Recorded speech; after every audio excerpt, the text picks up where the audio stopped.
উদ্দেশ্য ছেলে মেয়ে দুটোর কাছে পৌঁছানো। এক প্রকার দৌড়ে রাস্তা পার হলো। দ্রুত হাঁটছে প্রিয়া।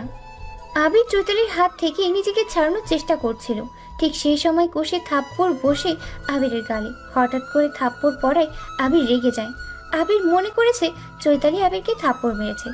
আবির রাগান্বিত চোখে সামনের দিকে তাকালো। নিমিষেই সব রাগ উবে গেল। মনে এসে ধরা দিল এক রাশ ভয়। চৈতালি বোকার মতো মেয়েটির দিকে তাকিয়ে আছে। প্রিয়া আবিরের কলার চেপে ধরে বলল, জানোয়ারের বাচ্চা, তুই নাকি ভালো হয়ে গেছিস। আমি আসলে নাকি তুই আমার মনের মতো হয়ে চলবি, এটা তোর হবার নমুনা? তোকে ভালো হবার সুযোগ দিতে চেয়েছিলাম, আর দিব না। বলেই আবিরের গলা চেপে ধরলো। আবির নিজেকে ছাড়িয়ে নেওয়ার চেষ্টাও করছে না। চৈতালি রেগে প্রিয়াকে ধাক্কা দিল। আপনার তো সাহস কম না, আপনি আমারই সামনে আমার প্রিয় মানুষের শরীরে আঘাত করছে। চৈতালির কথায় তীক্ষ্ণ দৃষ্টিতে চৈতালির দিকে তাকালো প্রিয়া। আবিরকে উদ্দেশ্য করে বলল, এই মেয়েটা কে রে, আমার সাহস নিয়ে কথা বলছে? ও কি জানে না প্রিয়া যখন কথা বলে, প্রিয়ার উপরে কেউ কথা বললে পরিণাম কি হয়? চৈতালি, তুমি চলে যাও। আচ্ছা, তুমি একদম প্রিয়ার সাথে বাজে ব্যবহার করবে না, তা না হলে তোমার জিভ আমি টেনে ছিঁড়ে ফেলবো। আপনি আমার সাথে এমন করছেন কেন? হে মেয়েটাকে, আপনি হে মেয়েটাকে কিছু বলছেন না কেন? আবির তোমার কে হয়? বলল প্রিয়া। চৈতালি আমার স্টুডেন্ট হয় প্রিয়া, আমার থেকে কিছু সাজেশন নিতে এসেছিল। কথা শেষ হবার সাথে সাথে আবার আবিরের গালে কষে থাপ্পড় বসিয়ে দিল প্রিয়া। তোর থেকে জানতে চেয়েছি, তুই এত কৈফিয়ত দিচ্ছিস কেন? এই মেয়ে, বলো আবির তোমার কে হয়? আবির স্যারের সাথে আমি রিলেশনে আছি। আজকে আমি আমার বাসা থেকে বের হয়ে আসছি আবির স্যারের জন্য। এই যে আমার শরীরে আঘাত চিহ্ন দেখতে পাচ্ছেন, আবির স্যারের জন্য। পরিবারের হাতে মার খেয়েছি।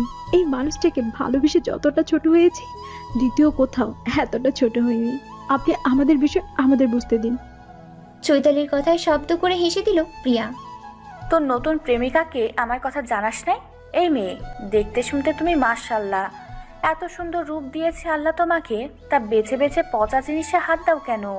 আমি বুঝি না, সুন্দরী মেয়েগুলো ভালো জিনিস রেখে পচা জিনিসগুলো কেন পছন্দ করে?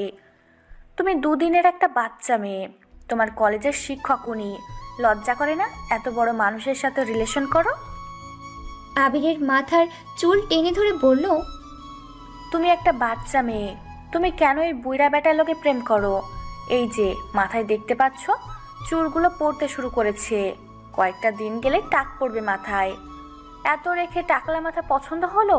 দেশে ছেলের অভাব পড়েছে? আবির স্যারকে নিয়ে একদম বাজে কথা বলবেন না।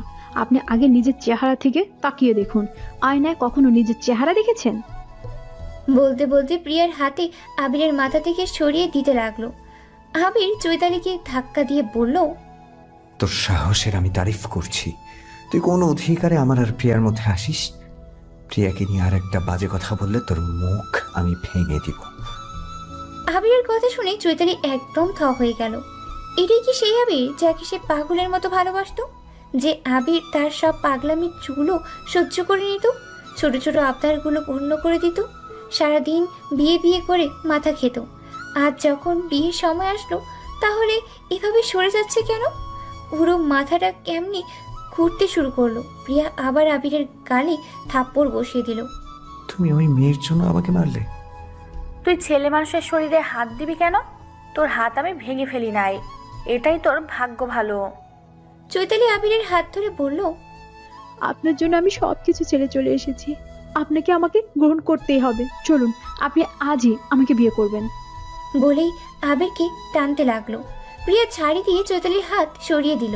চৈতালি রেগে বলল, আপনি এসে থেকে বাড়াবাড়ি করে যাচ্ছেন। কে হন আপনি আবির স্যারের? কিসের এত ক্ষমতা দেখাচ্ছেন আপনি? কেন তোমার প্রাণের আবির স্যার তোমাকে বলে নাই আমি তোমার আবির স্যারের কে হই? বউ হই আমি আবিরের। প্রমাণ কি?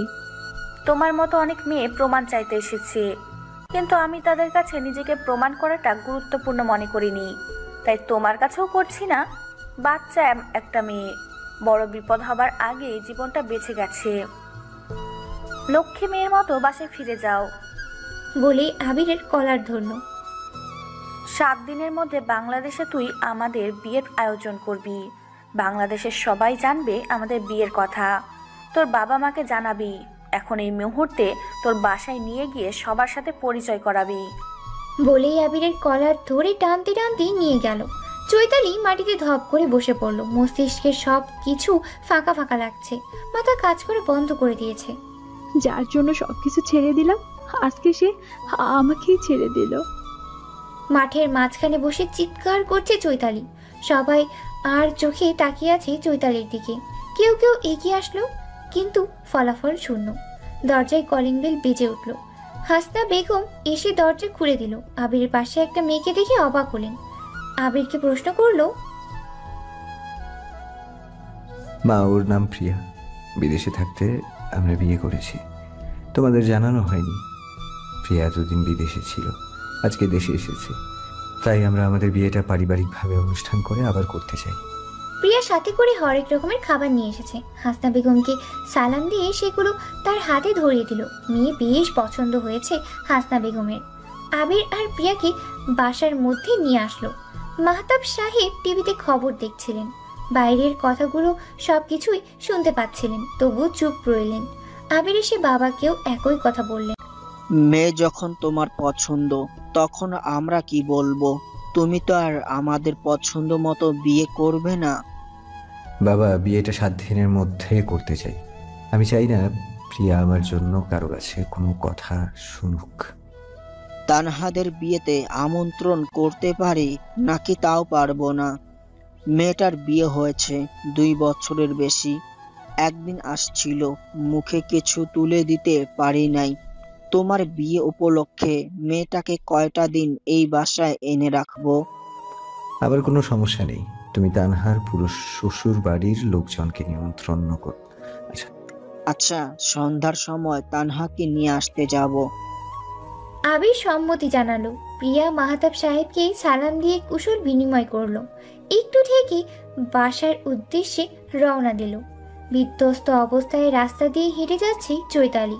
সবাই আর চোখে চৈতালিকে পরখ করছে। সেদিকে বিন্দু মাত্র ভ্রুক্ষেপ নেই চৈতালির। মাথা শূন্য একটা কথাই ভেসে আসলো। বাসায় কাউকে কিছু না বলে আসছে, তার মানে ওই বাসার ফেরার সুযোগ একটা আছে। কোনো কিছু না ভেবে বাসার উদ্দেশ্যে হেঁটে যাচ্ছে চৈতালি। বাসায় এসে কারোর সাথে কোনো কথা না বলে দৌড়ে নিজের রুমে গিয়ে দরজা বন্ধ করে দিল। রোকেয়া বেগম তানহার দিকে তাকালো, তানহারও রোকেয়া বেগমের দিকে তাকালো। রোকেয়া বেগম তানহার কাছে আসলো, তানহার মাথায় হাত বুলিয়ে দিয়ে বলল, তুমি আমার উপর রাগ করেছো মা? কাল থেকে তোমার সাথে ভালো করে কথা বলি নাই, ডাকলে ফিরিয়ে দিয়েছি।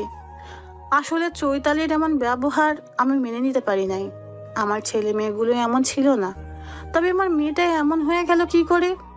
চৈতালির ব্যবহার আমাকে খুব কষ্ট দিচ্ছে। নিজের মেয়ে হয়, কিছু বলেও নিজের কাছেই খারাপ লাগে। আম্মা, আপনার উপরে আমি রাগ করি নাই। চৈতালি ছোট মানুষ, আবেগে বশীভূত হয়ে এমন করেছে। যখন সত্যিটা উপলব্ধি করতে পারবে তখন বুঝতে পারবে, নিজেই কষ্ট পাবে। জীবনে কত বড় ভুল করেছে। আপনি মনে কষ্ট নিয়েন না, ওকে ডেকে নিয়ে এসে খেতে দিন। রোকেয়া বেগম চৈতালির রুমের কাছে এসে নরম কণ্ঠে বলল, মা, চৈতালি দরজা খোল, সারাদিন না খেয়ে আছিস, খেয়ে নিবি মা, আয়। চৈতালি ভাঙ্গা ভাঙ্গা কণ্ঠে বলল, আম্মু তুমি যাও, আমি ফ্রেশ হয়ে আসছি। হাজারটা ভুল করার পরও সেই ভুলগুলো মাফ করে দিয়ে বুকে টেনে নেওয়ার নামই হলো পরিবার। সন্ধ্যার নামাজ শেষ করে ড্রয়িং রুমে আসলো তানহা। ইফাত মসজিদে গিয়েছে। রোকেয়া বেগম ড্রয়িং রুমে বসে মেয়ের মাথায় তেল দিয়ে দিচ্ছে। মেয়েটার মুখখানা একদম মলিন হয়ে গেছে। 2 চোখে কি অসহায়ত্ব, চোখের কোণে পানি জল জল করছে। চৈতালির মুখের দিকে তাকিয়ে তানহার খুব মায়া হলো। ইচ্ছে করছে সবকিছু ভুলে চৈতালিকে বুকে টেনে নিতে। মনের আশা মনে রেখে রোকেয়া বেগমকে বলল, আম্মা, নাস্তায় কি তৈরি করব? তোমার যা ভালো লাগে মা। তানহা রান্নাঘরের দিকে যাবে এমন সময় দরজায় কলিং বেল বেজে উঠল। ইফাত এসেছে ভেবে খুশি হয়ে দরজা খুলতে গেল। দরজা খুলে রীতিমতো অবাক হয়ে গেল তানহা।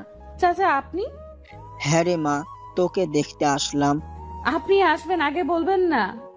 মেয়ের বাসায় আসবো, বলা লাগবে নাকি? আমার যখন ইচ্ছে হবে আমি আসবো।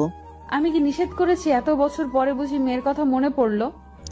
কোন মুখ নিয়ে আসতাম বল? বাইরে দাঁড়িয়ে থাকবেন নাকি ভেতরে আসবেন? মাহতাব সাহেবের হাতে মিষ্টির ব্যাগগুলো তানহার হাতে ধরিয়ে দিল। এইসবের কি দরকার ছিল চাচা? আমার মেয়ের জন্য নিয়ে আসবো না? এইসবের কোনো দরকার ছিল না। কথা বলতে বলতে দুজন ভিতরে আসলো। রোকেয়া বেগমকে দেখে মাহতাব সালাম দিয়ে বলল, কেমন আছেন ভাবি? আপনাকে ভাবি বলে সম্বোধন করলাম, কিছু মনে করবেন না। আপনার স্বামীকে আমরা বড় ভাই মেনেছি। আলহামদুলিল্লাহ ভালো আছি। আপনি কেমন আছেন? আপনি আমাকে ভাবি বলে ডাকতে পারেন, সমস্যা নেই।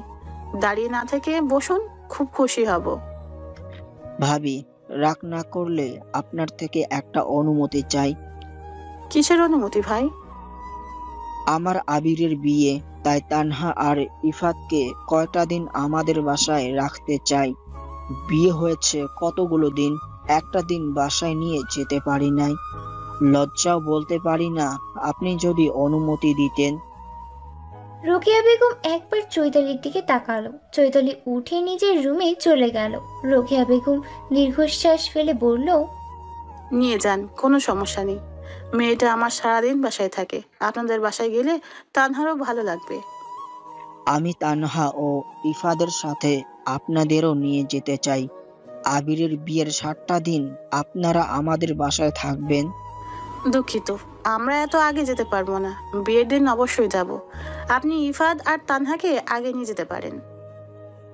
অনুমতি দিলে আজকে নিয়ে যেতে পারবো। কিন্তু রাত করে কেন? তানহার চাচি তানহা আর জামের জন্য পিঠে পুলির আয়োজন করেছে। আচ্ছা, ইফাদ আসলে কথা বলে নিয়ে যাবেন। তানহা, তুমি আমার সাথে এসো। বলি রান্নাঘরে নাস্তা তৈরি করতে আসলো। একটু পরেই তানহা নাস্তা নিয়ে চাচার সামনে হাজির হলো। এসবের কি দরকার ছিল মা? আমরা এখনই চলে যাব। আপনার জামাইকে তো আসতে দিবেন, উনি আসুক। না জানি আবার পাড়ার মোড়ে আড্ডা দিতে বসে গিয়েছে। তুই গিয়ে জামা কাপড় গুছিয়ে নে। আচ্ছা চাচা। বলি নিজের রুমে আসলো। রোকেয়া বেগম চৈতালির জন্য নাস্তা নিয়ে চৈতালির রুমে আসলেন। মেয়ে বালিশে মুখ গুজে কান্না করছে দেখে বুকের ভেতরটাই চিনচিন করে ব্যথা করে উঠল। মেয়ে যতই খারাপ হোক, যতই অন্যায় করুক, মা হয়ে মেয়ের চোখের পানি সহ্য